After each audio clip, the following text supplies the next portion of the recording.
Big boss Telugu season 8కి సంబంధించి బాగా వినిపిస్తున్న పేరు యష్మి గౌడ. నిజానికి నిన్నటి వరకు ఎక్కువగా సోనియా పేరు వినిపించింది, కానీ ఇప్పుడు మాత్రం ఆమెను యష్మి డామినేట్ చేస్తోంది. అయితే ఇదంతా పాజిటివ్ వేలో జరిగితే అంతా బాగానే ఉండేది, కానీ అంత నెగిటివ్ వేలో జరగడం కాస్త ఇబ్బందికరంగానే ఉంది. యష్మి మీద నెట్టింట ట్రోలింగ్ అయితే పతాక స్థాయికి చేరిపోయిందని చెప్పాల్సిందే. ఆమె ఇన్స్టా పేజ్లో కూడా పోస్టింగ్ల కింద యష్మిని ఎలిమినేట్ చేయాలి అని కామెంట్స్ పెడుతున్నారు. అలాంటి కామెంట్స్ వస్తే వాటికి వేలల్లో లైకులు రావడం మరింత ఆశ్చర్యం కలిగించే అంశం అనే చెప్పాలి.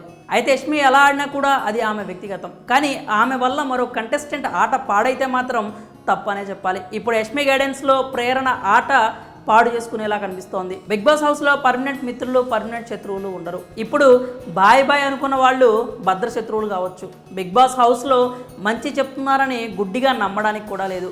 బయట ఫ్రెండ్స్ అని చెప్పి హౌస్లోకి వెళ్ళాక రాసుకు పుసుకు తిరిగితే మొదటికే మోసం వచ్చినా కూడా ఆశ్చర్యపోవాల్సిన అవసరం లేదు. అలాంటి ప్రమాదంలో ఇప్పుడు ప్రేరణ కనిపిస్తోంది. ఇప్పటివరకు హౌస్లో ఎలాంటి శత్రుత్వాలు లేకుండా కాస్త కూస్తో మంచి పేరు తెచ్చుకునే కంటెస్టెంట్ ఎవరైనా ఉన్నారు అంటే ప్రేరణ పేరు చెప్పొచ్చు. అయితే అది గురువారంతో ముగిసిపోయిందని చెప్పాలి. ఎందుకంటే నిన్న సాక్స్తో జరిగినటువంటి టాస్క్లో సంచాలకుగా ఉన్న పాపానికి ప్రేరణ ఎంతోమందికి శత్రువుగా మారిపోయింది.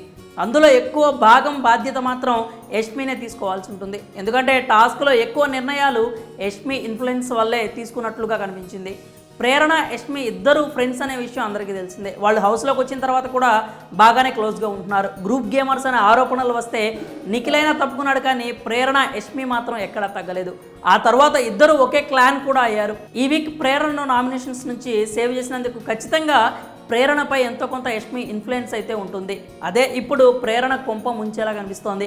ప్రేరణపై చాలానే ప్రెషర్ కనిపించింది. అందులో ఎక్కువ యష్మి తీసుకొచ్చిందే ఉండడం విశేషం. నిఖిల్ని మోటివేట్ చేసిన యష్మి అతను గెలిస్తే తట్టుకోలేకపోయింది.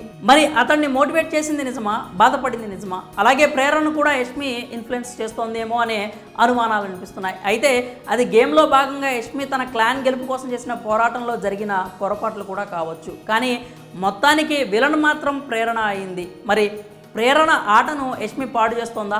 మీకేమనిపిస్తోంది? మీ అభిప్రాయాల్ని కామెంట్స్ రూపంలో తెలియజేయండి.